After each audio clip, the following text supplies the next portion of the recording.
On today's episode of Halftone Takes, Cory forgets my birthday like the huge piece of shit he is. Just saw that. I remembered it last year. I just happened to work.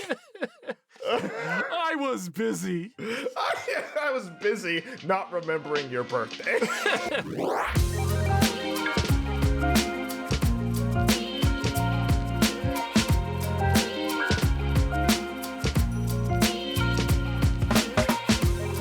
Welcome to Halftone Takes, high contrast conversations where we zoom out to see the bigger picture.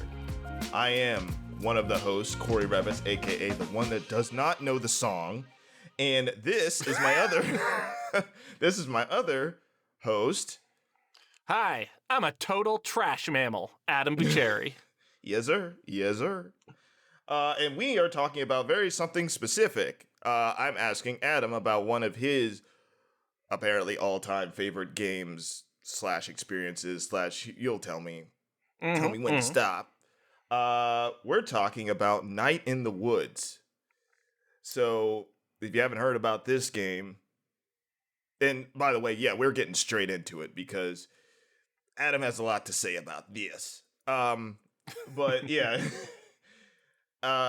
if you haven't heard about it, it is an indie game that came out in what year? 2017. 2017. I wanted to say 18, but I knew that wasn't right. It's not a long game. It is very much anthropomorphic. It has all the characters are animals, and but it has a very real human story to it. It's okay. I'm talking a lot about this game that I just finished. Yep. Let me ask the man, the myth, the legend. Let me ask this boy right here. What is this game? How do you feel about this game? Well, let's back up. I have bullet points, guys. So Ooh. How'd you find out about this game? Tell me. Thank you so much. I'm going to ignore that bullet point and go back to the question that you just asked me before. No. Just to give a little bit better of a pitch. If you were coming into this, I'm going to try to hold off on spoilers for as long as possible, but this is a game that I'm going to inevitably spoil while talking about it. I do recommend this, but this is a qualified recommendation where it's the kind of thing that, like, this is a game that was incredibly special to me. It hit me just right, dude, on a bunch of different axes, which I'm going to get into because this is a game that's so specific to me. But I do recommend it if you are interested in a game like this. So ultimately, the way that I would pitch this is it's a small team that made this. And it is a, kind of walking sim, kind of visual novel, kind of storytelling game where you are going through a slice of life of our main character, Mae Borowski, who, as Cory mentioned, this is a animals wearing clothes game. So just the art direction is, all of the characters are animals. It doesn't really affect the story, it's not a Zootopia situation, so just treat them as people. But the main character is a cat named Mae Borowski, who has just dropped out of college and is returning home kind of as a failure and trying to figure out what the next step of her life is going to be while visiting her old friends who she hasn't seen in a couple years, getting reacquainted with the town, and ultimately uncovering this mystery that's going on in the heart of it. I think it's a really special game that, again, really resonated with me. So if that sounds interesting to you to have like a vaguely spooky storytelling first game that's really about these characters and relationships and about the feeling of how you can never step in the same river twice because the river has changed and so has you. If that sounds appealing to you, then I do recommend Night in the Woods. So has you. So has you. So has you. Use has changed, boy. Use changes. Oh, did I just turn into Jar Jar Binks there for a second?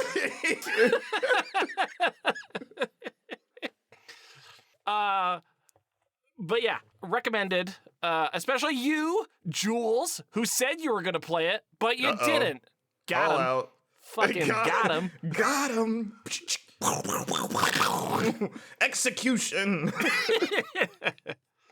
So yeah, I'll try to hold off on specific spoilers and talk in generalities for as long as possible. Yes. But part of what makes this game so specific to me is my personal relationship with some of the twists and developments that happen in the story. So with that said, to your first bullet point, how did I hear about this game? How did this game come onto my radar? And the answer is probably just that I am kind of unusually plugged into indie circles. I see trailers about stuff that comes up, and I'm interested in small studios' efforts because, frankly, there's been a lot of them that have done good work recently. Mm-hmm. The game that we're currently playing is my wife and I is Chained Echoes, which is a game that's mostly made by one person. It's just like a hey, here's a 30-hour Chrono Trigger that one person did, and it's pretty darn good. If you like a Chrono Trigger, it's pretty good. Wait a minute, Chain of Echoes. Chained Echoes. Chained Okay, so it's not Sea of Stars. Sorry. No, different one. That one looks good too. Yeah, I am highly interested in Sea of Stars, but we're not. Okay, that's something different. Yeah, I thought it was like something else. Okay, never mind. The point is that just like small teams have been doing really great work, and I'm always excited about it. So I was familiar with this from the very first Kickstarter trailer, and if I'm going to show someone something to sell them on this game, I will show them the Kickstarter trailer. Partially because it's got, I think, maybe my favorite music in the whole thing, which is wild to consider because this is a really excellent soundtrack, kind of top to bottom. But yeah, I love that Kickstarter trailer. I think it really does a great job of setting the mood. Okay. And because I've never heard of this, so I'll have to check that out. So for full context, I've been telling Cory to play this game almost since it came out. Which one? Wait, what? Night in the Woods here. Oh, okay. I thought you were talking about the one that you were just talking about. No. We're back on Night in the Woods. Well, to be fair, in context of the context, Adam tells me to play a lot of stuff. I do tell him to play a lot of stuff. Hey. And sometimes I'll be like, hey, Cory, you're not going to like this game, but it's good. I'm like, oh, man. Sorry. I don't know what to tell you. Don't tell me. Yeah, and then you'll be over there being like, yo, Street Fighter 6. And I'm like, I'm so happy for you. Yeah, exactly. That's great. He won't reciprocate. It sometimes makes me upset, but mostly I'm okay with it. Like, I'm not good. Like, I'm sure Street Fighter 6 is good. It's just not the kind of game that I'm gonna put some time into. Well, okay. And here's the thing: is I know that. But I think if any fighting game would probably interest you, it would be something like, maybe a more Guilty Gear or even Them's Fighting Herds, which is very silly. And have you ever heard of that? Sure. Yeah. Yeah, so that would be more of your style of, okay, this has interesting mechanics or something like that. And it has interesting world setting and the characters, we talked about this off mic at some point about Guilty Gear, Strive, and how you're like, oh, it looks cool, and I was like, yeah, it's weird and it rocks. The literally, Arc System Works they have unlocked some magic when it comes to their graphical presentation. Yeah. If only they went straight for the technical aspect. But I don't want to get into that. All you fighting game guys know about DBZ and their debacle of what is this online play? What is this? What is this? I have no idea what the controversy is. I just know it looks really good. You wouldn't know. It's about technical netcode type situation. Here's the controversy. The game is called Dragon Ball Fighter Z, but it's pronounced Fighters. And I hate that. That's my controversy. I love that. Dumb as hell. Fighters. It's not dumb. You're just thinking about it wrong. No. You're dumb, actually. no, no, actually.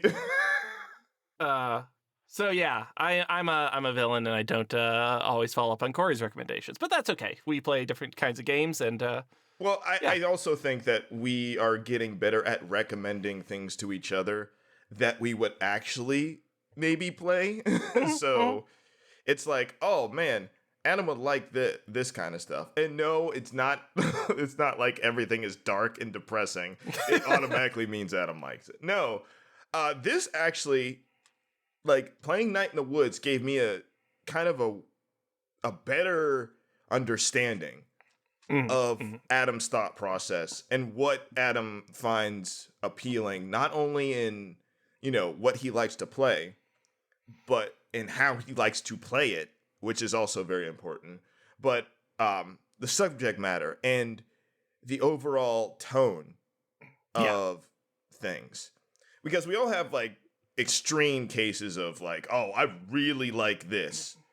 Mhm. But then you get more specific and you get something like Night in the Woods for Adam. And I'm like, huh, this is very insightful.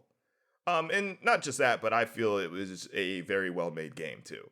Um, so I Yeah. personally like the art style a lot and everything, and that definitely brought me in. But, you know, going back to how you feel about this and how you were introduced to it, let's wrap back around to Mhm, how in the mhm. hell did you find out about this? And apparently, from what you've been saying, is like, nah, I just knew, man. I've just I plugged in and I saw it and I was like, ooh, I cute. saw it early on, and it had a killer art direction, and it had some great music. The music's also very good. It took place in Pennsylvania, and yeah, just it was tapping into like an existential dread that like Yeah, was a relatable flavor of it. Like it wasn't yeah. True Detective season 1 existential dread. Mm-hmm. It was, the mundane kind of feeling trapped in, a larger system, which is what a big part of the game is about, is just, systems of oppression, systems of governance and thought that hold us back and hurt us societally. Um, Mm-hmm. and the fact that they're able to talk about it in what I think is a pretty mature Mm-hmm. viewpoint. Like, this is a game that has an opinion. This is a game that takes a stance on it. It doesn't simply present the information and allow the Mm-hmm. player to draw their own conclusions. But I think that it has the correct opinions, at least for me. Like, how much you agree with this game probably will impact how much you enjoy it. Mm-hmm. But for me, I agree with this game philosophically, and Yeah. therefore it really works for me. It hits you where it counts, Hmm. which is important. That's good. Yeah. If anybody can find games like that, which I'm almost 100% guessing that there are all types of games out there being made, and therefore it's a game specifically for everybody like this, then you know that's a good thing. And I don't think it probably is a game for everyone. I'm sure that there's a lot of people who are going to bounce off of this game, either Mm-hmm. because they find the gameplay tedious, which is to say that like you spend a lot of time just like running back and forth around a city where basically all you're doing is talking to people. Mm-hmm. Um, and I understand that as like a point of friction and a point of tedium.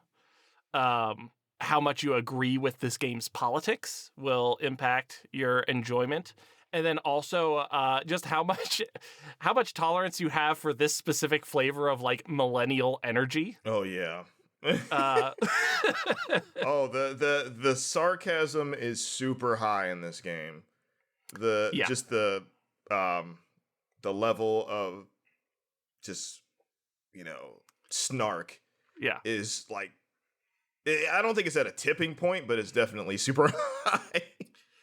There's a lot of snark, but like here's the thing: it does the James Gunn thing that to me makes it work. So by what I mean by that is that people complain about how in 2012 Joss Whedon invented bad writing with the Avengers. Mm-hmm.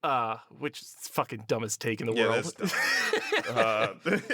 dumb. I've seen arguments basically to that effect many times, but like people are just like, oh, it's quippy now, and now everything sucks. And there is an element to it, like what I think people are picking up on is like an insincerity in so far that it feels like the characters are performing for the audience and not for themselves. It's just like, oh, I'm going to say this funny quip because the audience is going to like it, and then they're going to repeat it to their friends. Yeah. Right? Like that kind of quality to the writing. Meme generation. What James Gunn does in his superhero films, specifically, he's done other movies, of course, but I think I've only seen Slither for the rest of his oeuvre. What James Gunn will do is he'll have characters who are very snarky. So Rocket Raccoon probably being the best example. But there are many times in the movies where people will call them out and being just like, hey, I get that you're being snarky and defensive. This feels like it's a weird defense mechanism that's uncalled for right now. And it seems like you're using this to deflect from your own pain.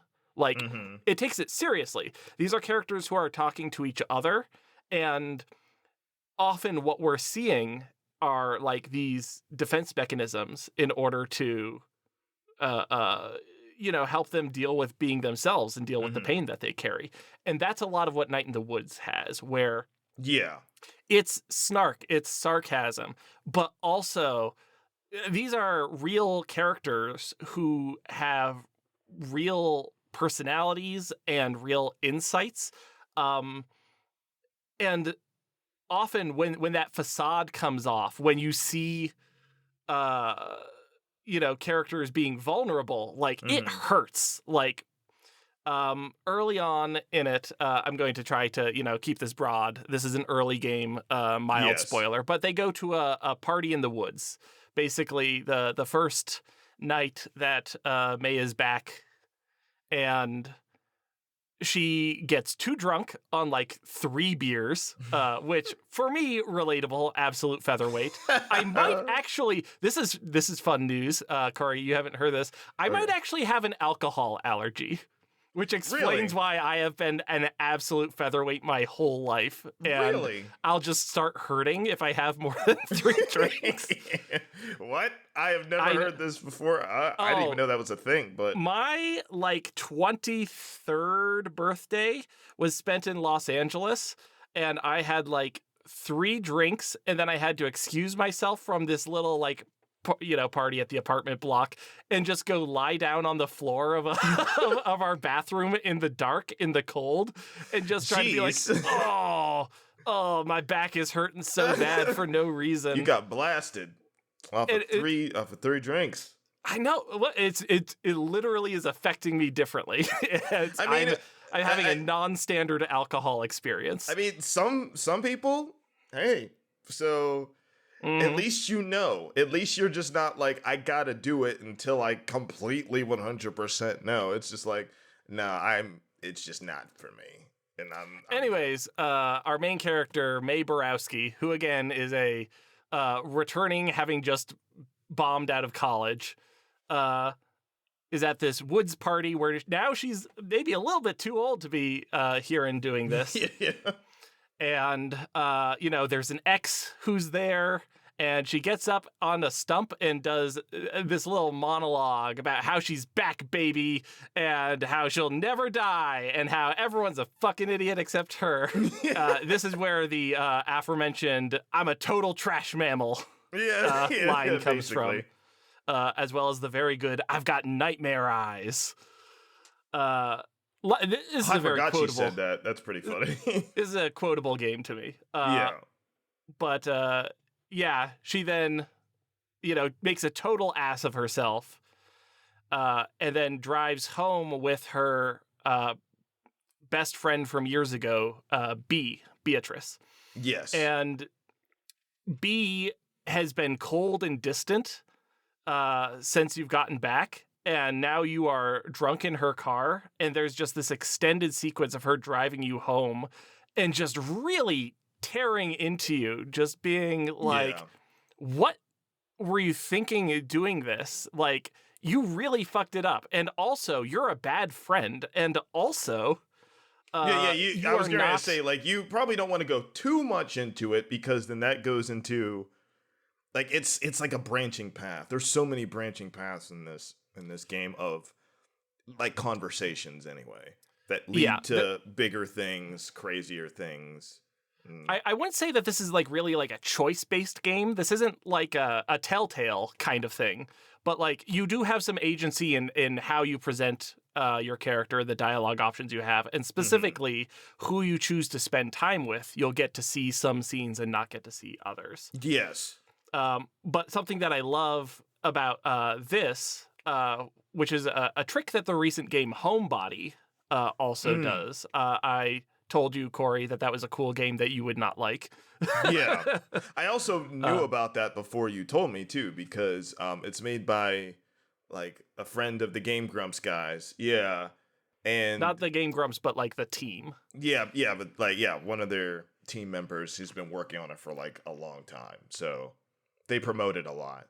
Yeah. But the trick that I'm talking about is like you're given dialogue options where, you're in the car ride and she's saying mean things to you, including like, what happened to you? You used to be smart. You used to be worth talking to with like, ugh, God, just stab me in the heart. And then you get dialogue options where it's just like, B, I don't think that's being fair. Or you can say, hey, now, I just got back and it's been hard, but when whatever option you select, you just like drunkenly slurs like, no, B, I love you though. And it's just like, it's a really good encapsulation of like, the disconnect between what you want to say and how you actually communicate. Cool stuff. Like, it's, I really like so many of the storytelling choices that happen here. That's good. I noticed that too, like throughout the story of, and I kind of got like, I kind of saw what they were doing. I was like, oh, I see how this is. So basically, when I was able to choose like, dialogue options, I was like, okay, how is she going to say this? Which is clever, to me anyway, is a clever way of getting invested in characters because you have to pay attention to these characters. Like and by characters, I mean they're all pretty real life people. Yeah, like they react in real life ways for the most part. Yeah, Everybody I think is all like of the that. main cast is really solid. And I was like, huh. Because a big thing about this game, and I you'll probably get into this later, but for me, a big thing about this game is I know all of those people. Yeah. I know every character in the game. I know them. I've seen them. I know how, like, I've talked to them. It's amazing how the characterization is, how strong it is in this game. And that's one thing that really impressed me about this game is I'm like, I know all these people. Yeah. Like, it will inform you, I'm pretty sure we'll get into this later, but it will inform you of we'll probably talk about our favorites in this game or your favorites in this game. I'm sorry. And no, I want to I certainly want to hear your opinions on it too. You're interviewing me on this, but like, I'm just thrilled that you finally got around to playing it. But I'm sure we'll get into like our favorites of this thing and like our favorite characters and all this kind of favorite moments. That definitely informed me of some of my favorites. So what you're talking on is something that like I really feel the need to drive home, which is, you're talking about like, oh, I know all these characters. And like, I mean that in the most literal way possible. So Doug Benson is kind of the head guy who worked on this. It's a small team who did it.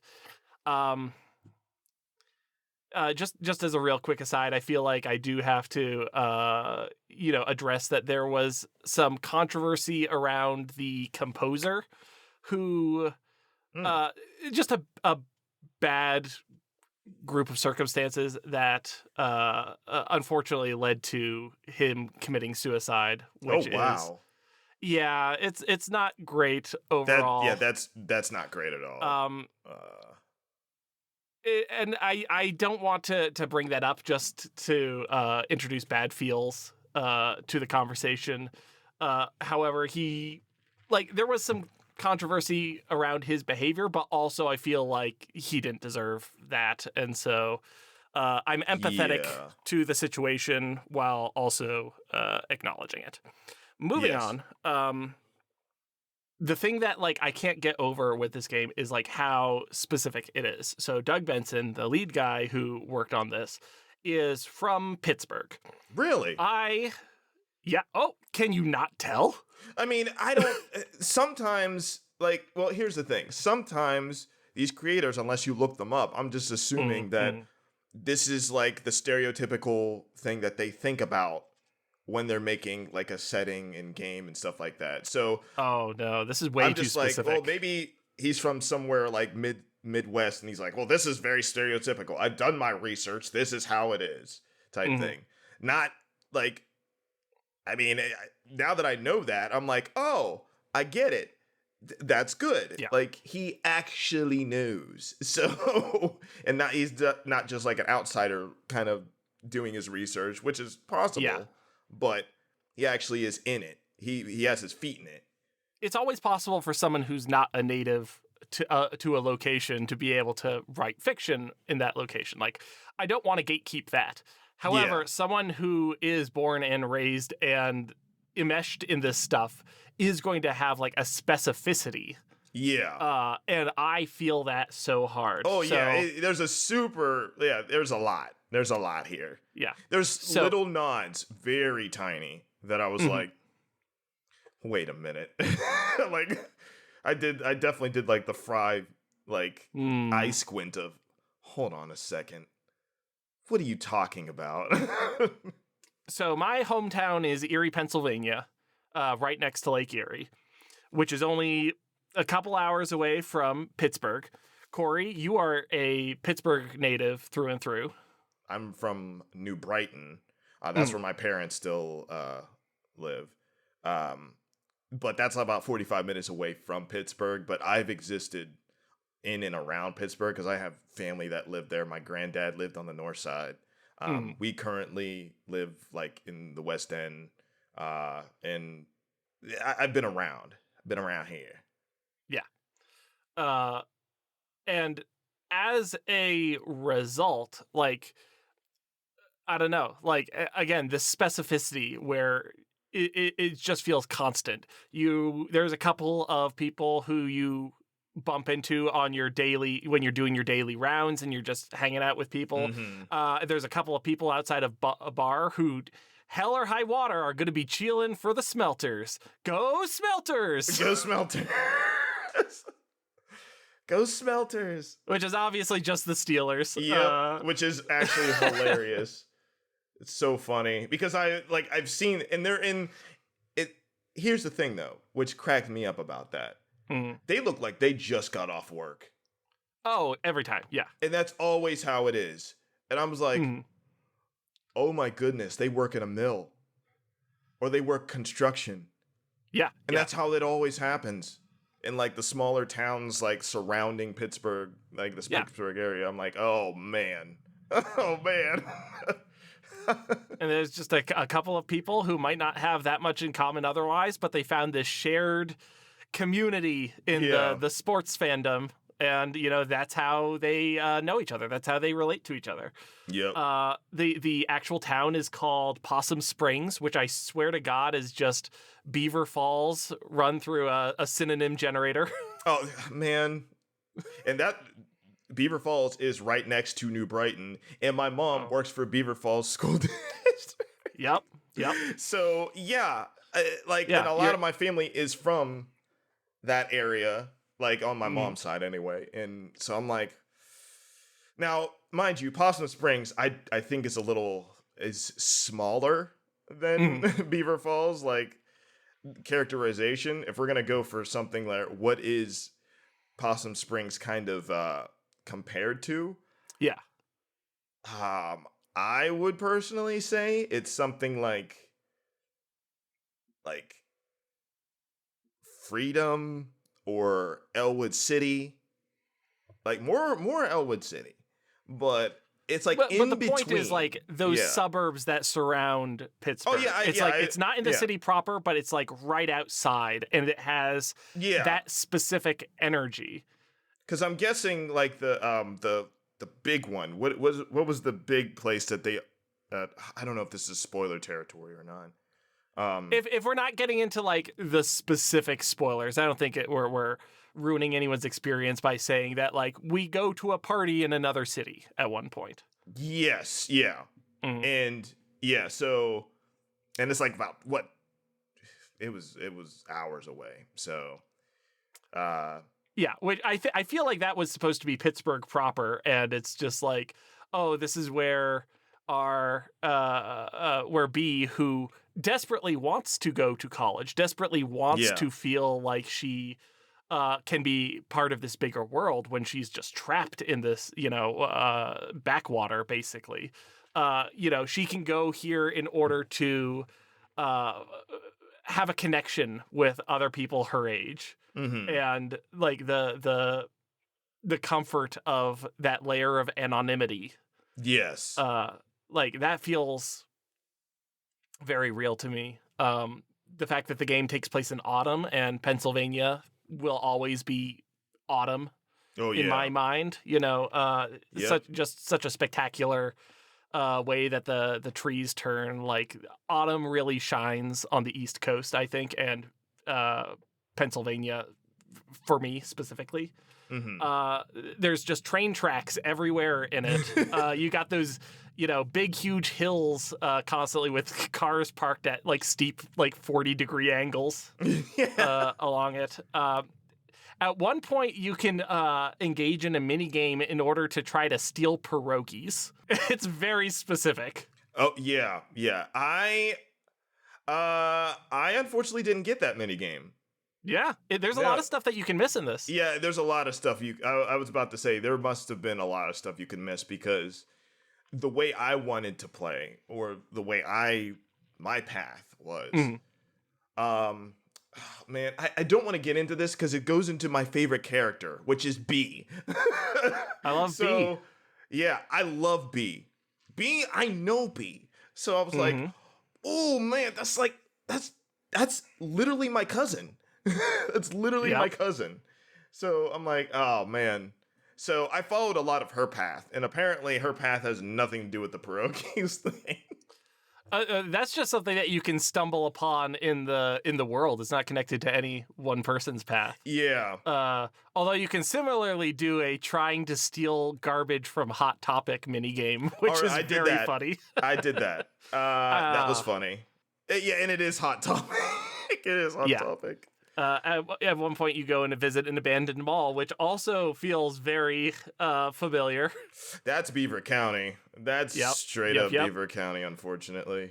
Oh. So the sum total of all of this is that just it felt like an incredibly real place, an incredibly sincere depiction of places I was familiar with, and then therefore struggles that I was familiar with. Yeah. Because like something I want to emphasize is that ultimately this is an optimistic game. This is a game about hope, and this is a game about things getting better on a long timeline. Yeah. But these feelings of despair and ennui are not the victorious voices ultimately in this game. But you're still dealing with a lot of talk about brain drain, about people, the young people leaving, about industry leaving. This is a Rust Belt town that is past its prime, that is just kind of dwindling unceremoniously. And I mean, for my hometown, Erie, Pennsylvania, allegedly it's turning things around a little bit. But like the opportunities there always felt so few. It always felt so stifling. And I mean, it's the kind of place where you would drive down the main street and it would just be block after block after block of these old abandoned factories where industry used to happen, and now it doesn't. And now it's been replaced with tourism, Yeah. and it's just not, robust and sustainable in the same way. Mm-hmm. It's. I'm sorry. I didn't know if you wanted to keep going or not. But yeah. It's sad to me because yeah, we both come from like you said, like your hometown of Erie, Pennsylvania, my hometown of New Brighton, Pennsylvania, which Hmm. is Hmm. way smaller than Erie. Um, and still it is relatively bigger than a lot of like places, like a place called like which is about like 2 hours away, called Koppel.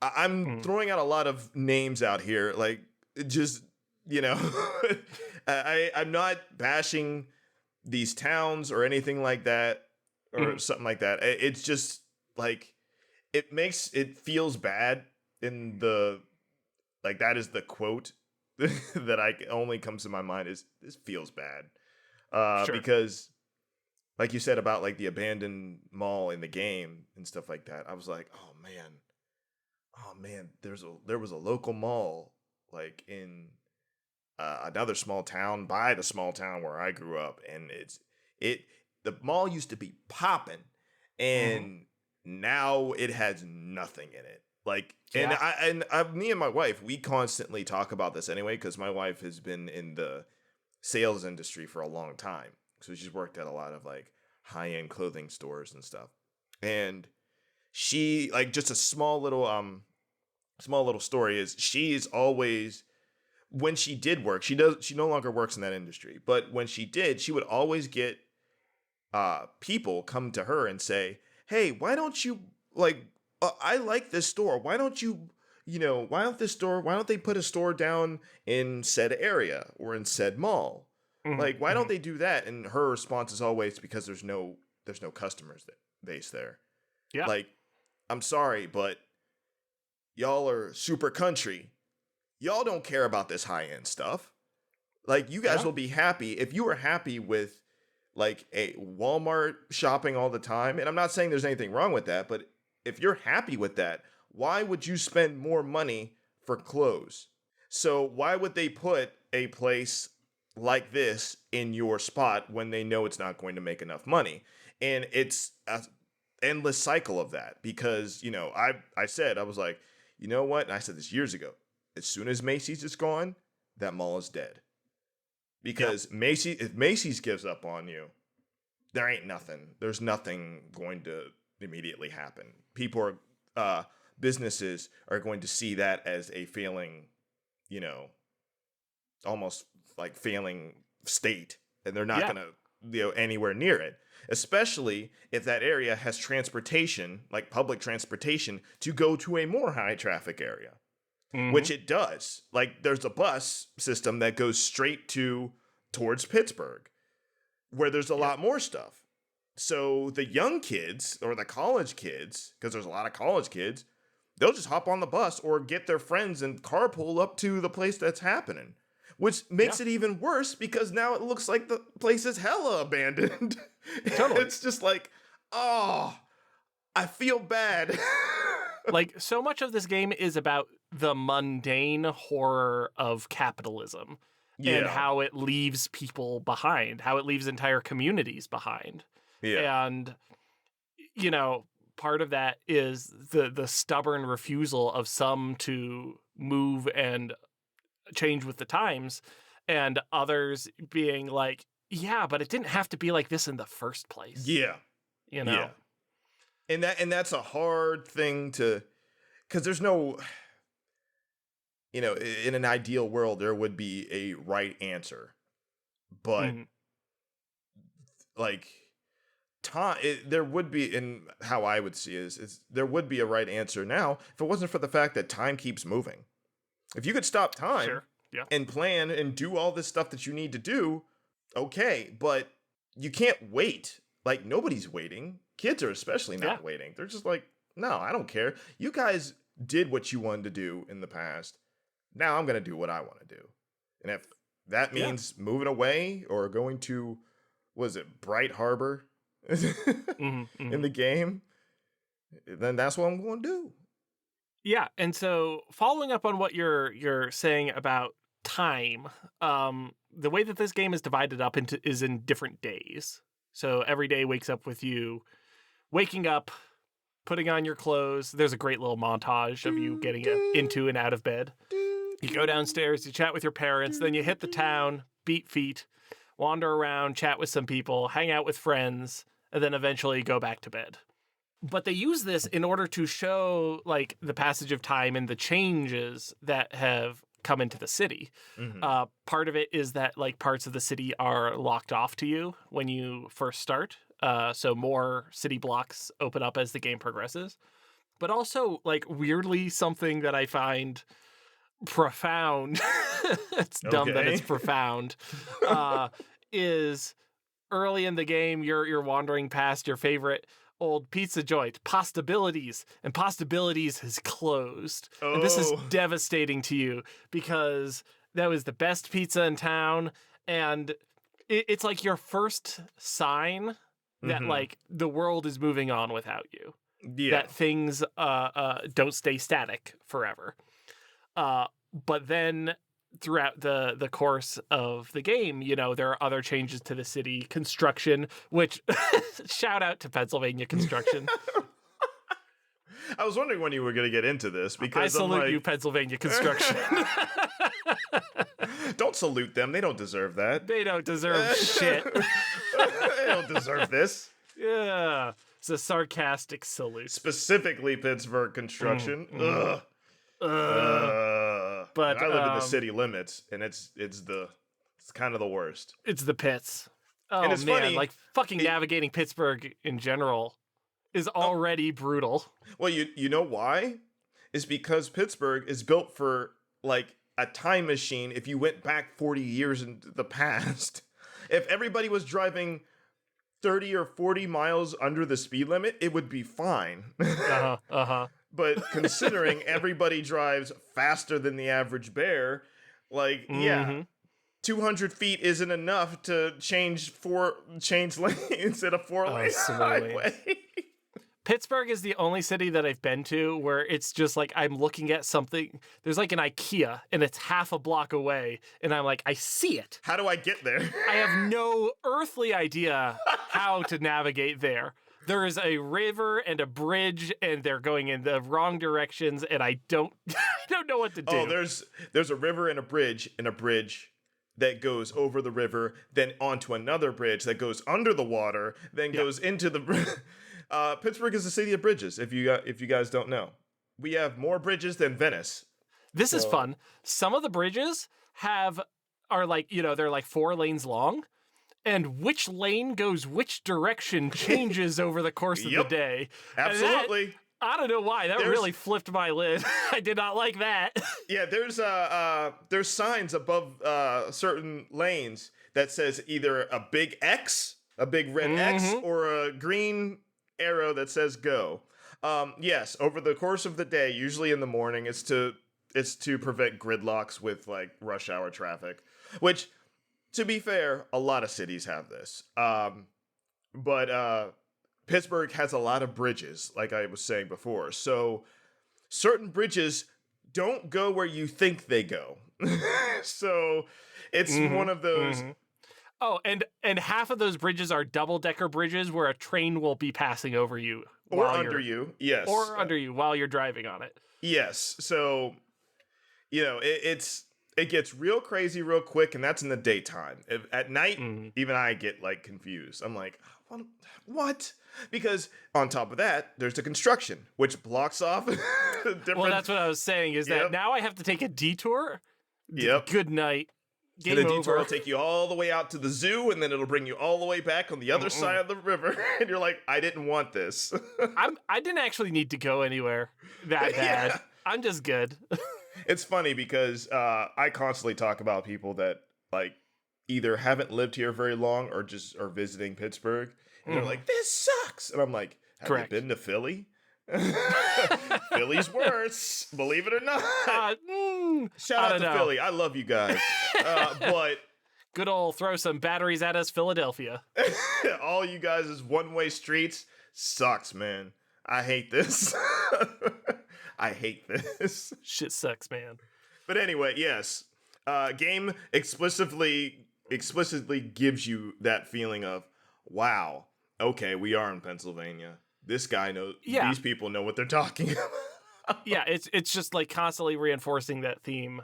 Like also reinforces like the passage of time and how it just feels like, you're coming home in order to have some stability, and yet still, the ground is shifting beneath your feet, which is compelling stuff. Yeah, it's very good. It brings you into the environment in a way that I haven't been brought into in a setting in a very long time. So that's good. So speaking of that, okay, since we're kind of been getting into the game itself, what makes this game kind of different from others that you have played in this similar fashion, like these similar story games, very short, sweet, almost to the point type games where it's just like, no, you're playing a story. This is a very specific story where there's barely any actual gameplay in a traditional sense of you like fighting guys or pressing buttons or trying to strafe or shoot. There are not challenges to overcome. The biggest obstacle that you're going to deal with is getting the slightly fiddly triple jump to work so you can get up onto a roof. Yeah. But other than that, it's more or less just games for game's sake. It doesn't take away from the story progression, in other words. So it's much more just about being in the space than about overcoming challenge. And also, I do want to say, like, I don't think this game is particularly short for the kind of game this is. This is about a 10-hour experience, so it's really? Okay. I would say so. No. I mean, I didn't know. I'm speaking from a point of ignorance. I don't know how long these are supposed to be. Longer, but I have no idea. It's not Gone Home, is all I'm saying. Okay. That's good example. Yeah, that's a play in one sitting kind of game. This is not that. This is definitely has more meat on the bone. On the other hand, it's also not the absolutely insane virtual novel that one of my friends on a Discord was talking about playing. Specific kind of masochist, but he's like, oh yeah, this is a 100-hour visual novel. This is like absolutely. Well, what game is this? I'm gonna look it up. Okay, I was like, whoa, hold on a second. And this is made by an indie team? Oh, I have no idea, but man, what's up with you indie people? Why would you do this to yourselves? And they're like, because it's fun? And I'm like, okay, you can't argue with that logic. So that's the one. I believe it's called Umaneko. I have never heard of this. So some kind of Japanese visual novel. He could not even summarize what the game was about. He's trying to talk about it. He's just like, it's a great sign. Maybe it's a great sign. I'm 40 hours in. I'm at the end of the first chapter, and now I have all the puzzle pieces to start trying to figure out what's going on. And it's like, Wait. My dude. Is it like a mystery, or is it like a slice something of life? like that? Look, I've asked these questions, and the person who's playing it has been unable to answer them sufficiently. All I know is that he got up to the point where, quote, wine was required to continue playing. Oh, no. Which is not where you want to be. Or maybe it's perfectly where you want to be. Oh, now we're getting good. Gotta break out the wine coolers. Let's go. I don't think that's. I think it sounded more like he was trying to like. I'm gonna slam House of Leaves and see how that goes. And it's just like, no, but you cannot drink that with a milkshake straw. You can't chug that one. Or can you? Not with that attitude. Unadvisable. Look, there's lots of stuff you can do. That's all I'm saying. Yeah, I mean, but hey, you could not set yourself on fire, or you could be warm. You could be warm for the rest of your life. Yeah, you can be warm for the rest of your life. But are you going to be like, I died because I was cold, or I died because I was warm? You know what? That's a distinction not worth going into. Come on. I know you want to get into it. You were thinking about it. So yeah, what makes this game different from others of its genre? As a genre, I'm just talking broadly about story-focused games. So I'm going to include things like Telltale games, and I'm going to include things like walking sims, and I'm going to include things like visual novels. This has elements of all of those, but it's not quite any of those specifically. I would say that this is something similar to something like Oxenfree, if people have played that. Which I really wanted to play, actually. I haven't played it yet, but I wanted to play that. Yeah. I think Gone Home that I referenced previously, also like a pretty good touch point, even though it's also totally different. But like as far as like story-focused experiences, like I feel a kinship.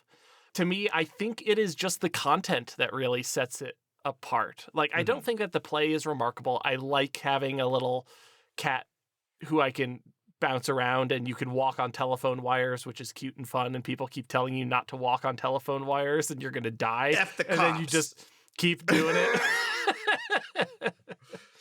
Those who know, if you know, you know. Yep. You have an aunt who you refer to as Aunt Mall Cop. Yeah. Because I think she's just a security guard, but her name is Molly. I think she's just a security guard. Her name is Molly, so you call her Aunt Mall Cop, which is pretty funny. And this is a game that more than anything, I think, is about its cast of characters who are really good. We've only really talked about B, who is, this disaffected goth alligator who used to be your best friend, who now it's become complicated, but you can like reforge a relationship with her again. Yeah.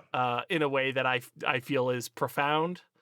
Your other two major friends are Angus, who is Greg was the kind of other big one. Greg is the little fox. No, yeah, Greg is the little fox. Yeah. Angus is the big bear. Okay. Correct. Angus now I'm sorry.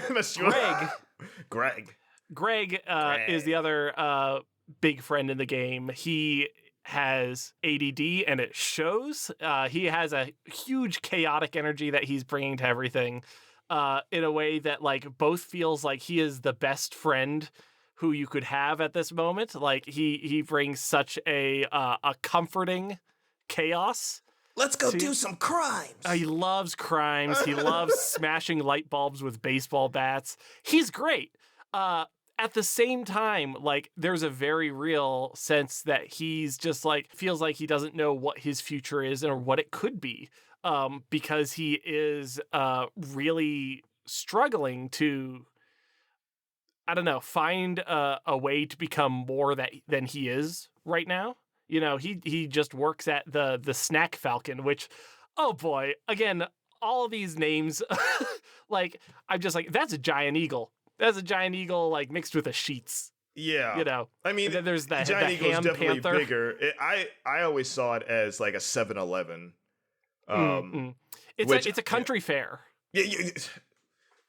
A country fair up north. We don't have country fairs down where we are. We have speedways. We have Sheetz. We have Get-Go's. Yeah. Get-Go is connected to the Giant Eagle, which is our like not local, but a supermarket type thing. Again, just all very specific Pennsylvania naming conventions. And so when I see the Snack Falcon, like I instinctively understand the Snack Falcon. Yeah. Like I feel a kinship with the Snack Falcon. Shit sucks. He's just killing time. He's putting cups on his ears. He's just like hanging out like a little gremlin. Want to go do some crimes? Yeah, he's a fantastic little goblin who is worried about himself and his future and in a very relatable. Doesn't know. I always saw him as he doesn't know what to do with all of that. considering he does have like, it's very clearly that he does have like ADHD, to which is Mhm. like, I don't know what to do with all of this. Like I could do so much, but I don't know what to do type thing. I always Yeah. saw that as his characterization. And that's Uh, paralyzing to, some people and stuff like that. totally. Which, And like it portrays him in a very like humane and compassionate way, these struggles which are valid, while also embracing his chaos and like his fucked up best friend vibes mhm. that I do genuinely appreciate. And then kind of the third member of the cast who is less foregrounded, like there's only one hangout session that you can do with him, Mhm. is Agnes, who is not No, Angus. Angus, Ang. excuse me, who is Angus, who is a bear, both literally and metaphorically.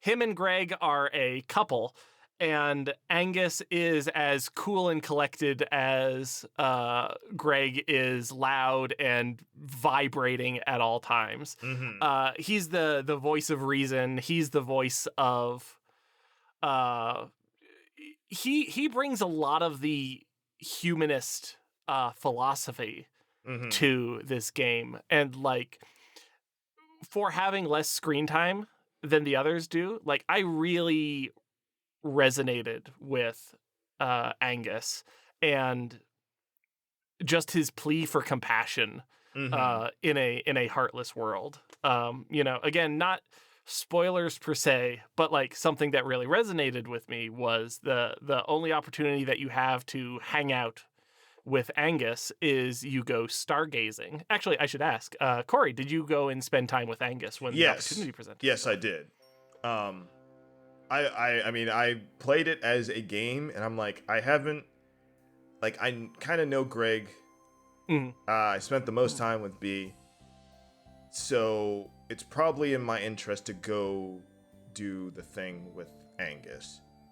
yeah. Just to see, because like obviously he's a core part of the group now. I didn't think he was going to be at first, but I'm like, no, Hmm. he's a core part of the group, so I should probably go and hang out with Angus. Going into the woods all the way on top of the cliff, and then Yeah. going stargazing at like super late at night, which I was like, this isn't gonna end well, but I feel like this is a story beat that I need to go through. Yeah.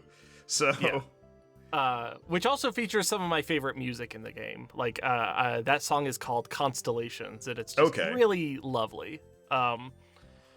But ultimately, like he gets down to the core of his philosophy, um, and the words that he uses are like, "I believe in a universe that doesn't care, and I believe in people who do."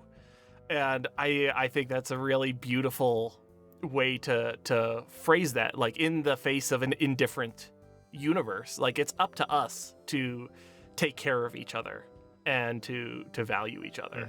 Hmm. Um, so yeah, that's kind of the core group of characters, and then on top of that, there's also mom and dad, and they're wonderfully written, really excellent parents in fiction. Yeah. I think. My wife and I still have like in jokes from those conversations where we'll just be like, "Eels, honey, eels." Honestly, I liked a lot of the uh parents interactions too. They actually felt genuine. Yeah, So I was like, "Oh, very much so. these are actually not mean parents or anything like that just for the sake of whatever. These parents feel like, well, going back to what we keep saying, real people." Yeah, very So much so. I'm like, "Huh." Because And I mean for me personally, when I was playing this game, I kind of got the feel of how this game was going, and I was like, mm, "Oh, here we go." And I mean, I was telling you this kind of like what, like off mic last night or something. I was like, this game actually surprised me, and that's one of mm, the surprises. As the longer it went, I think it started to get a little bit. Well, not a little bit. It started to get more genuine, and I was like, "Huh." I yeah, thought they were gonna do. I thought these people were gonna do something. Like the makers of this game was gonna do something, because that's what it felt like. But it actually kept it even and fair. Mhm. And people, all right, I mean, all right. like part of what you're describing is that, as I said before, like these, the armor of irony and the armor of being disaffected, Mm-hmm. kind of wear away as the game goes on, and the characters are allowed to open up and be more sincere and to have Yeah. more honest conversations with each other. And when they do, I mean, those are universally some of the best conversations in the games to me. Like I Mm-hmm. really love a lot of the discussions that they have. Yeah. Um and how they end up coming to a greater understanding, because May's parents are like absolute heroes as far as I'm concerned, because they treat her coming home with such respect and decency. And boundaries. And it takes a long time for, mom to be just like, hey, are we going to talk about what happened in college? That's what I was Because thinking about. that Yeah. was actually a really big deal. And we're treating you kindly, and we're letting you get back on your feet, and we're letting you take things at your own speed. But this is a conversation that we need to have happen sooner or later, um, because it really meaningfully affected us in our lives. Mm-hmm. And well, what I like about that, because I was gonna say that I was gonna bring up the mom, Yeah. is I'm like, wow, I don't know who wrote the dialogue for the mom, Mhm. but you deserve like an award, an award, Yeah. because Yeah. yeah, I felt some type of way about the relationship that uh May had with her mom. I was like, wow, this is really good. This Yeah. is for me. I'm going to preface this by saying I didn't, though I really, really enjoyed the game, is like playing through it, I didn't feel the same way, obviously, that you did. Mhm. Um, Mhm. but with a couple of characters in the game, it really hit for me. It wasn't the whole experience in general, but it was definitely a couple characters, and one of them was the mom, Mhm. because I was like, wow, I see how this is going. Like I've seen this happen in my own life. Um and like with the relationship of the mom and the child coming back, and because of something that happened, and the mom having the grace and the boundaries to say, you can talk about when you're ready. Mhm. And we still, God damn it, like the mom kept saying, I love you, regardless Yeah. of what was happening with May, and regardless Mhm. of how May responded.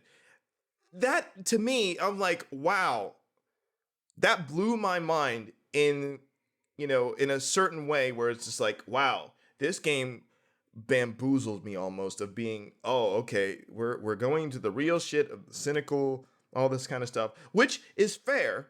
Like, I will say one thing about this game, it is 100% fair. I'm like, Mhm. okay, Mhm. I get it. I get all of this. This is good. This is good. Yeah. But they never fail to hit somebody. Well, I mean somebody like, like me, for example, Mhm. that may not like completely agree with like a lot of the stuff Mhm. in this game, but still resonates with me in a certain way.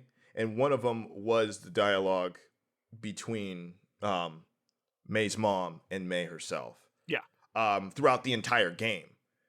Um, and just the level of like genuine love that kept coming from the mom, Mhm. despite the fact that the mom didn't know what was going on for most of the game, Yeah. and just May showing up, and I'm like, huh, that is that was really impressive and heartfelt to me. I Yeah. wanted to continue. I did as much stuff with her mom as possible, Yeah. uh, because I wanted to see where this goes and what paths this would take and more dialogue. I just wanted to talk, and I mean, like I said, that's just me. I liked that a lot in this Mhm. entire game. That's one of the like the handful of things that I really got into. So yeah, I don't know what the original point was. I just wanted to kind of gush about that. I'm sorry. Yeah, no. Yeah, Um, I really like the mom in this game, and I like that relationship that May had with her mom. yeah, So really, really wonderful stuff. So at this point, I think I'm going to formally declare the spoiler wall and want to get into some specifics. okay, So if you have listened thus far and are interested in what I'm talking about, if the things that I'm saying sound compelling to you, I strongly recommend that you at least give it a shot. I don't know if it'll be for everyone. Um, it probably won't resonate as hard for you as it does for me.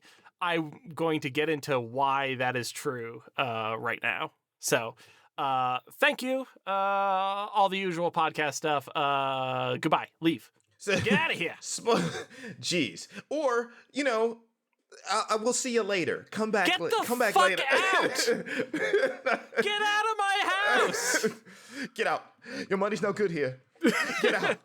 Get out. Get out of my store. Get out. Get out. Get out. Beauty and the Beast reference. Oh no. No.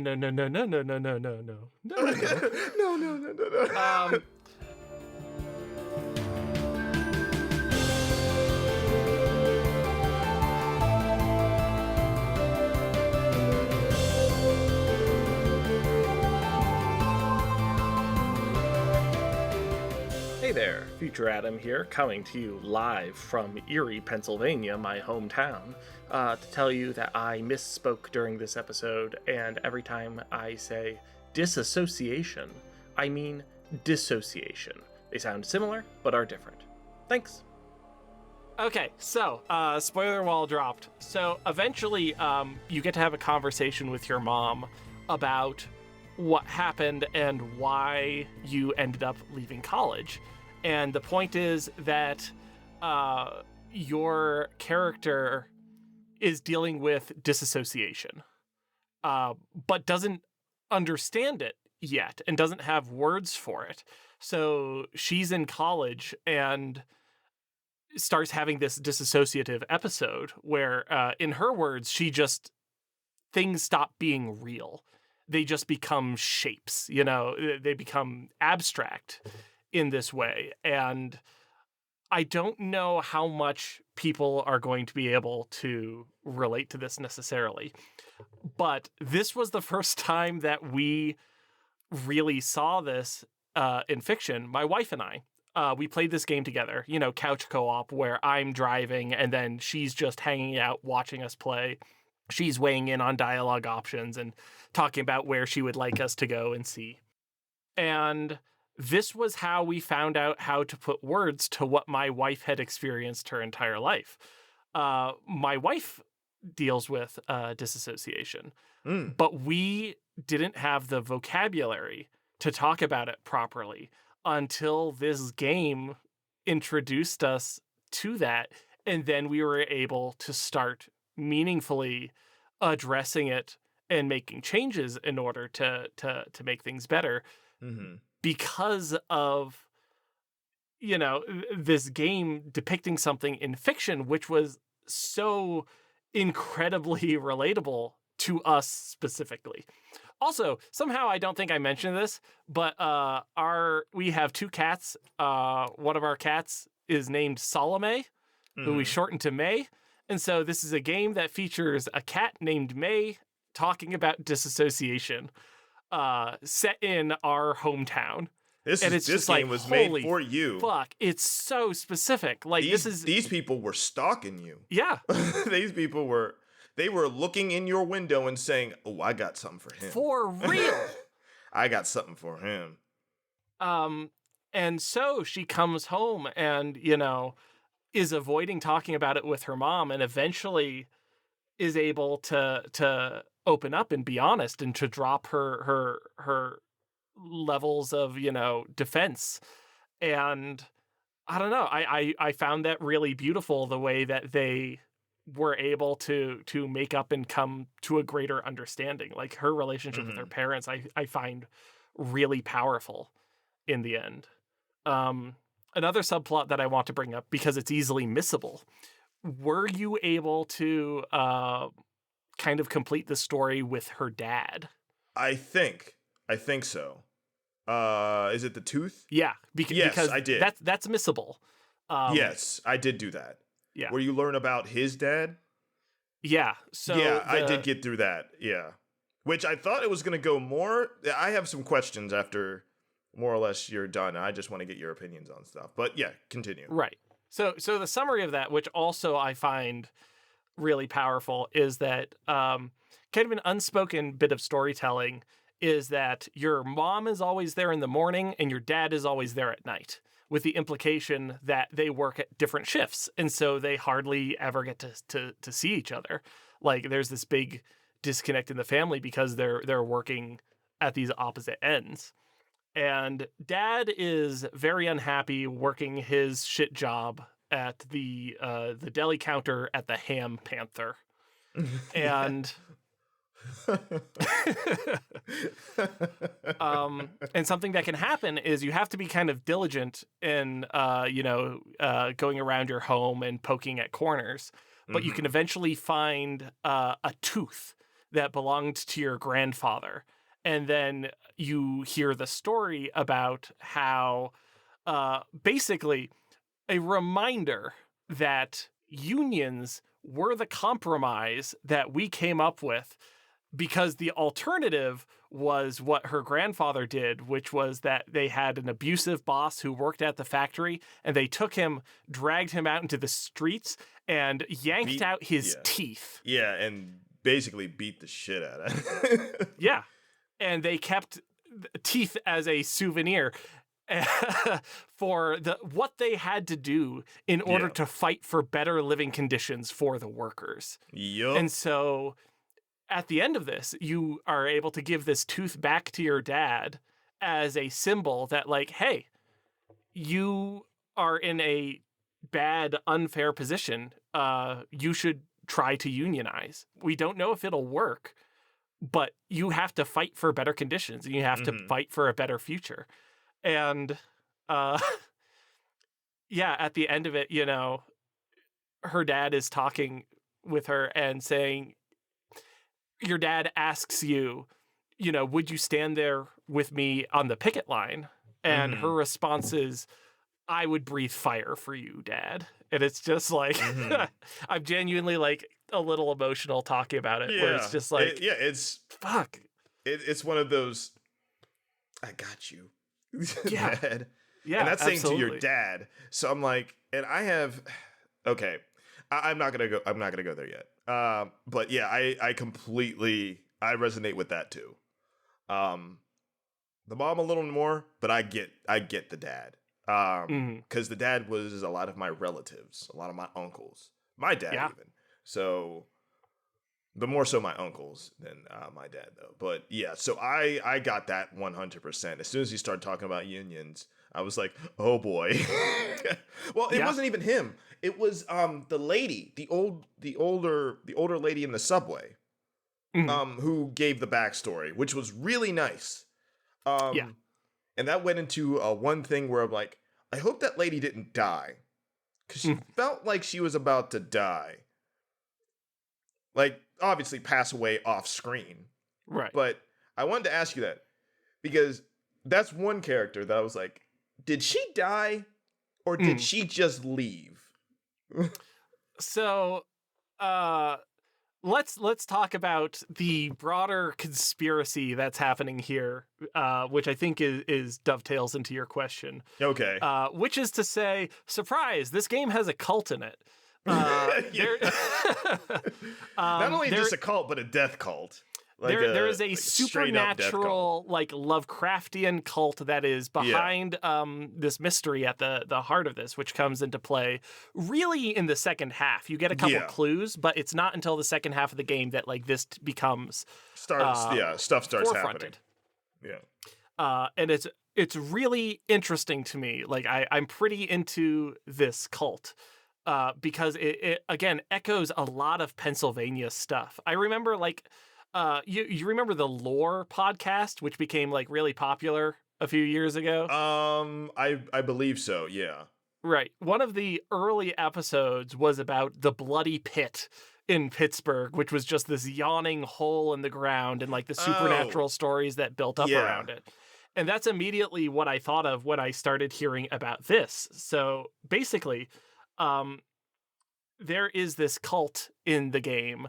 Again, very Lovecraftian. They talk about the black goat of the woods. Mm-hmm. And what it is that these miners found this abandoned shaft with this endless hole, and from the hole a voice spoke, uh, And started and singing.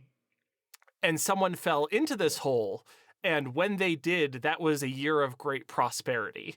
And so they decided, there's no evidence that what they're talking about is Mm-hmm. true at all. But they have decided that that means that they must sacrifice people to the hole in order to prevent the stagnation of the town. Mm-hmm. And inevitably, the people who they choose to sacrifice are people on the fringes of society who won't be missed. So, the band that you're in, B is now playing the drums, and by playing the drums, she means playing the laptop. So she's got like a drum machine on there, which people Yeah. like razz her about. But the person who used to be the drummer was a person who just went missing, just Yeah. left town one day. Isn't that No Casey? idea. Yeah, It's Casey. Casey. Yeah.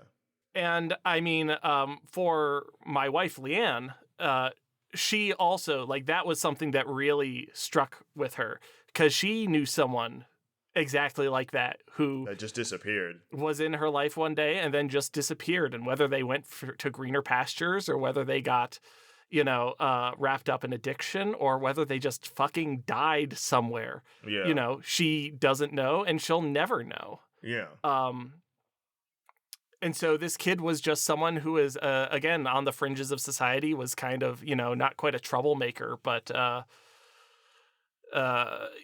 wasn't fitting into the expected. I don't know where Well, I'm going with this. no, I can clarify. Yeah.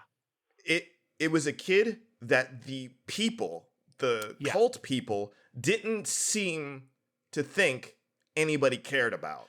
Yes. Because they mentioned their parents. Now, obviously, these death cult people, they don't really know, but they assumed, Mhm. which, that leads to the, like, because the entire time they were talking, I'm like, wow, what justification to all this bullshit you guys are spouting? Because it's Totally. like, they were talking about, oh, their parents didn't care about him. I'm like, how do you know? That's, like, obviously, I talk to myself when I play games. So I'm Yeah. like, how do you know this? You don't know anything. You just assumed this kid doesn't mean anything to anybody. He won't be missed.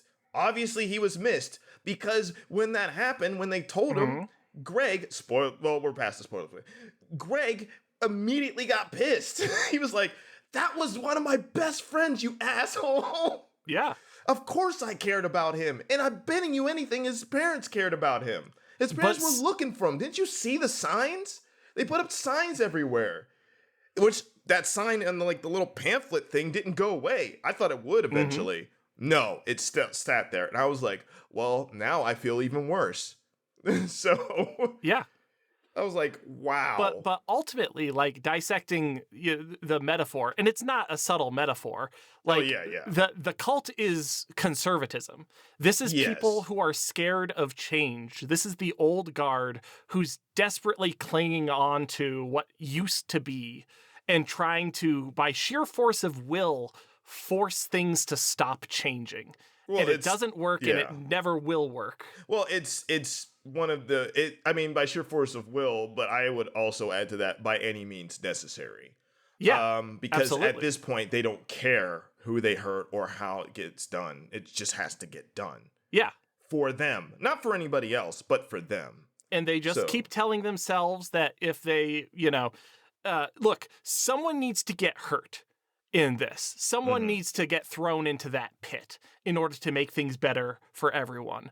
And, there's undesirables in society, and we can just solve two problems at once. We can just get rid of those people who we don't like in the first place, and then that'll bring the factory jobs back. That'll make it so that everything's okay again. Mhm. And like the naked hypocrisy and the willingness to cause harm and Mhm. the inability to recognize that they are so much of what's causing the problems in the first place. Like all of this feels like a really effective metaphor for Mhm. how things felt like. And let me tell you, folks, especially how things felt when this game came out in like February of 2017. Mhm. That was, feeling pretty bleak about the state of the world at that point. And the fact that our characters go into it eventually through sheer luck end up, winning the day, quote Yeah. unquote, by accidentally causing a mine collapse and leaving these cultists down there. And also, to be clear, these cultists are just people. These are townsfolk. These Yeah, are they're not, townfolk.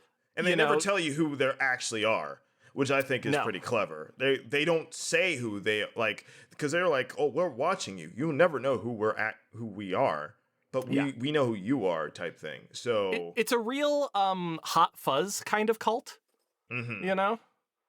Uh and it yeah, like Aunt Mall Cop is implied to be one of the members. I think they say Mhm. that they hadn't heard from her in a couple days after the mine collapse.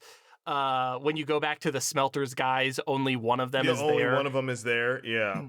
And so like yeah, like who is actually involved in it like almost doesn't like it's an object of curiosity, but it almost doesn't matter because it is a mindset and it is uh a failure of imagination for these types of people to be able to grow and adapt and change. And I don't know, it just really worked on me in order to have them ultimately, kind of triumph over these forces, Mhm. and to do so in a hopeful and defiant way. At the end, May, who knows if it's real or not, but she has this, dreamlike conversation with the thing in the pit. Mhm. Because she's been having these like bizarre supernatural dreams the whole time and delivers this wonderful monologue about how this thing is just a force of entropy that eventually, things will change, things will die, everything is transient. But the things that she cares about, she's not giving anything up without her caring about it. Like her becoming disaffected, her shielding herself away isn't the solution and it never can be the solution. Mhm. And when she loses things, she wants it to hurt. And again, like that like just so lines up with my philosophy that like we have to care. We have to care about each other. We have to take care of each other. It is a moral imperative that Mhm. we treat each other well. Um, and this was just a really wonderful expression of that. Mhm. That's good. Hmm. I mean, yeah, I feel the same way. Well, throughout the entire thing, because I'm a big person of, for me personally, I'm a big person of consequence. Mm. So if you are a horrible person and you uh, don't want to change or feel no need to change, I feel that you are going to get what's coming to you. And the same thing as the opposite is true. If you are striving for like decency and respect and basically hope. Mm. You said a phrase earlier. You said hopeful and defiant.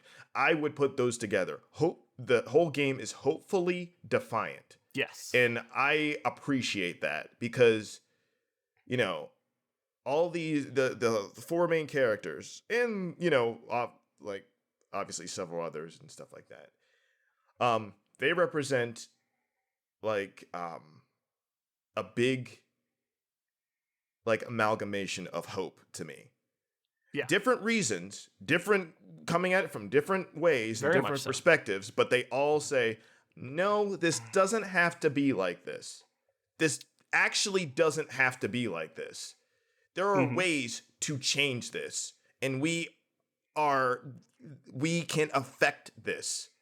We can do this. And I really resonate with that.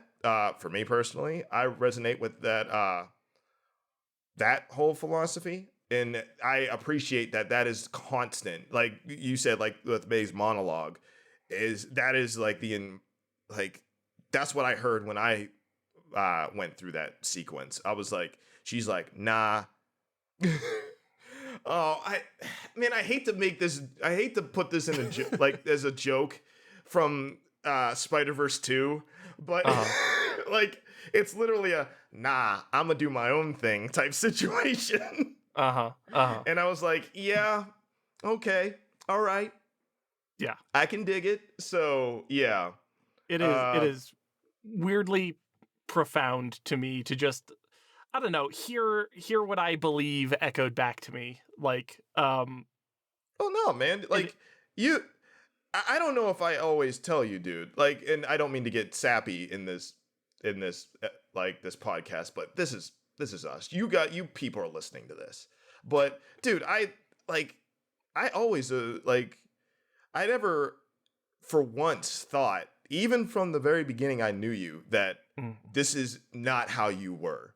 This is not what you were. Like, hopefully defiant is like one of the best like you have obviously like a whole bunch of traits, but that's one of the best traits that I see in you, basically. So as I was playing this game, Night in the Woods, I am like, the more the more I played it, the more I was like, this is Adam.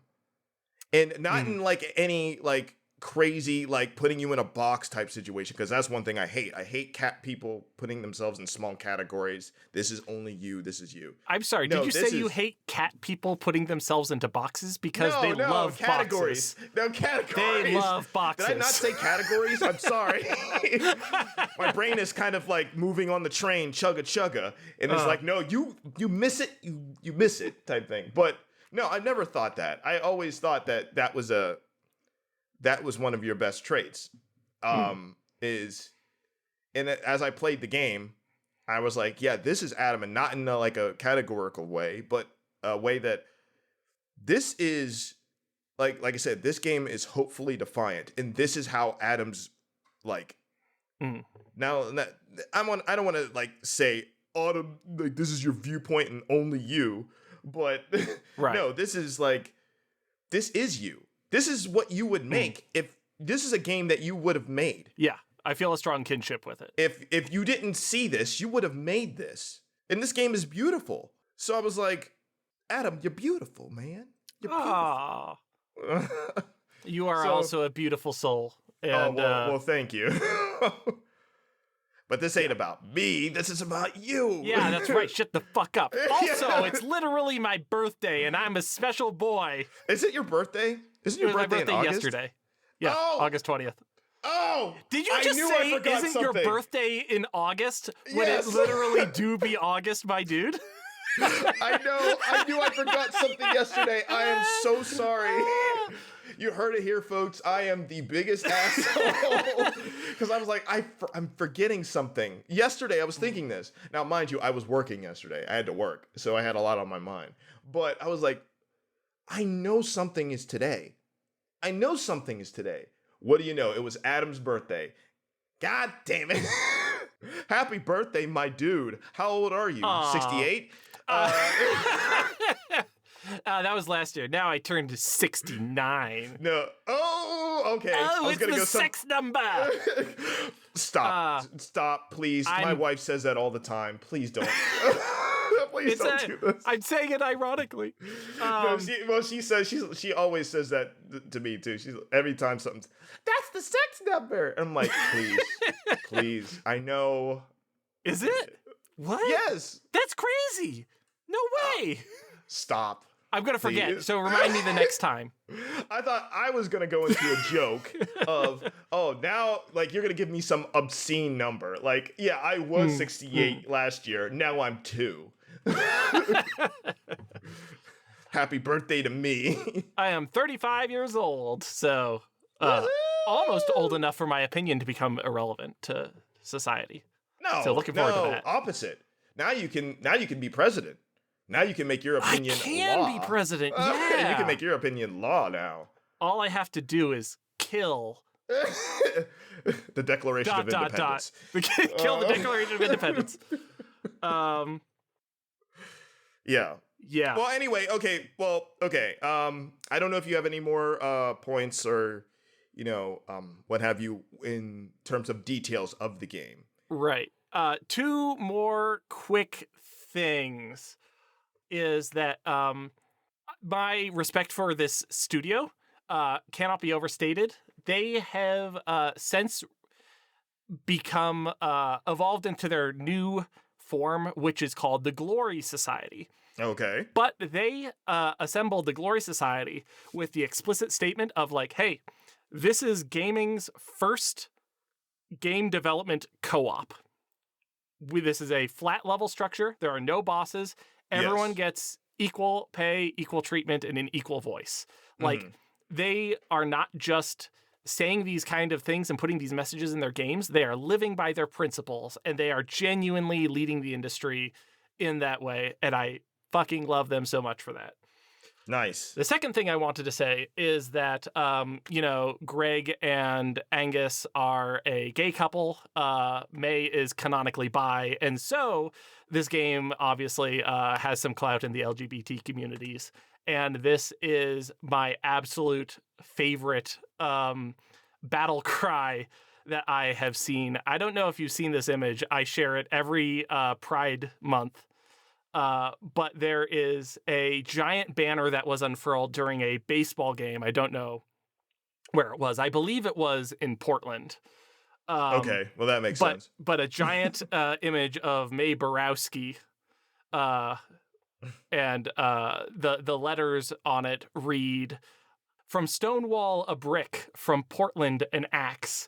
Respect pride or expect wrath."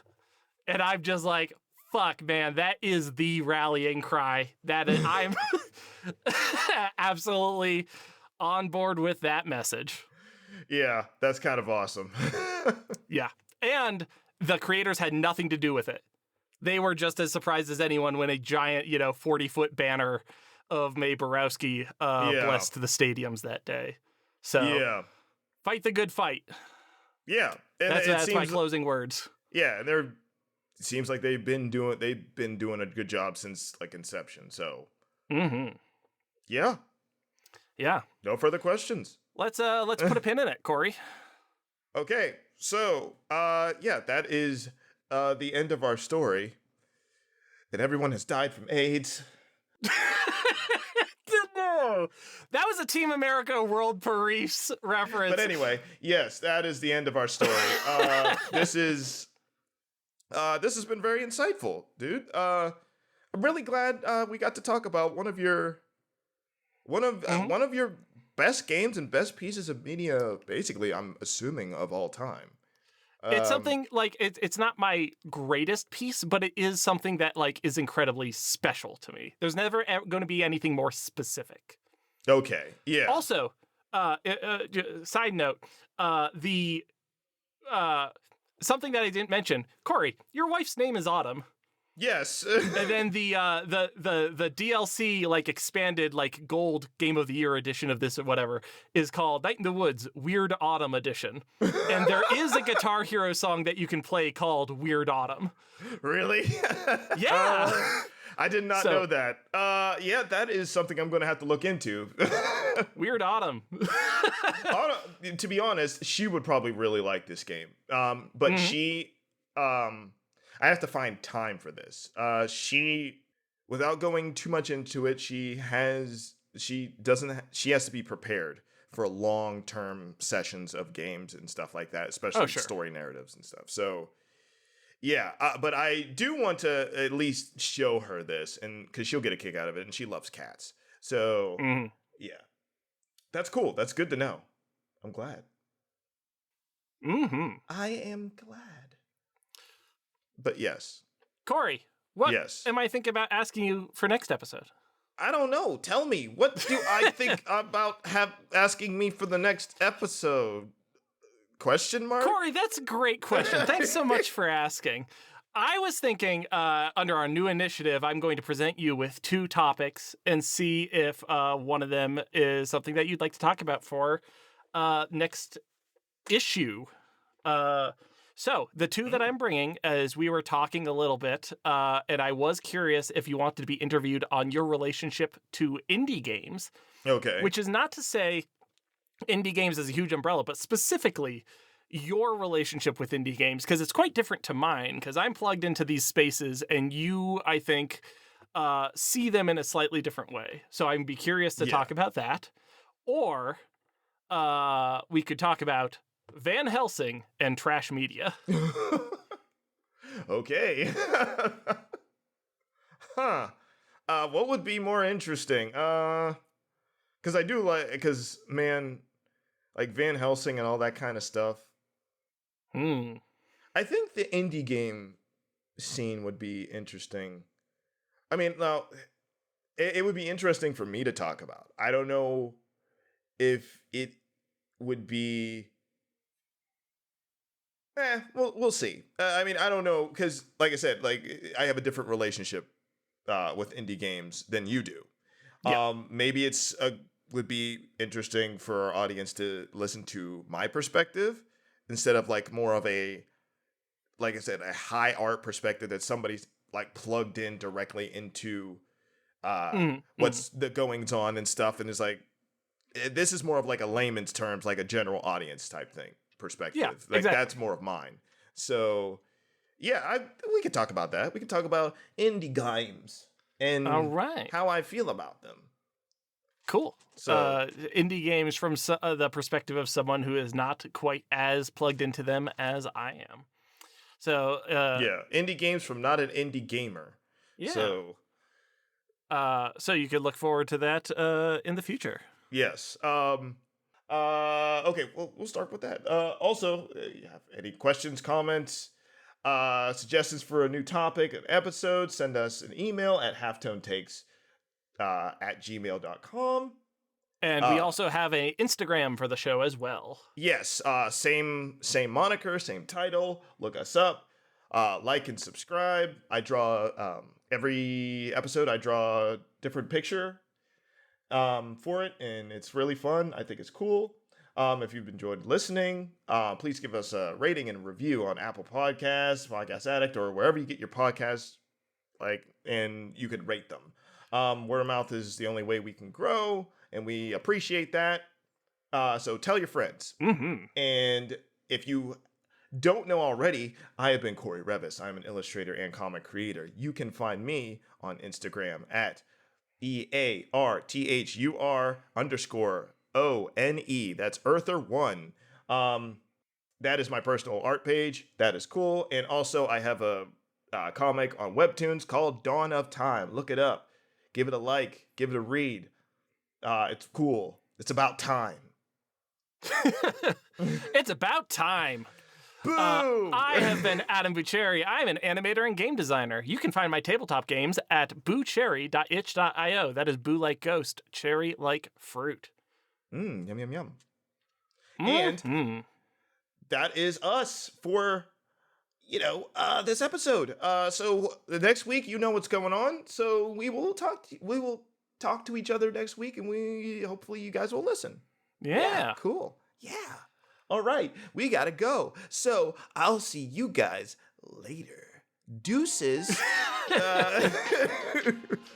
See ya. See ya.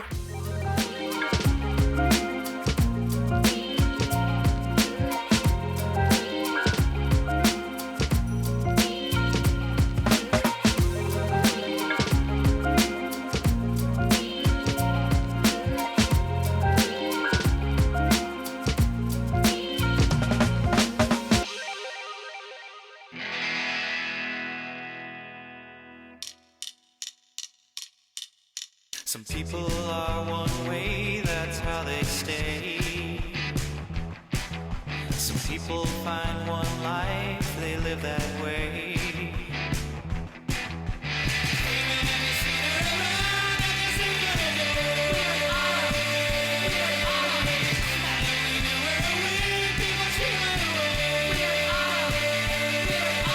Sometimes you can't see someone until they're gone. But some people never stop, they're always moving on.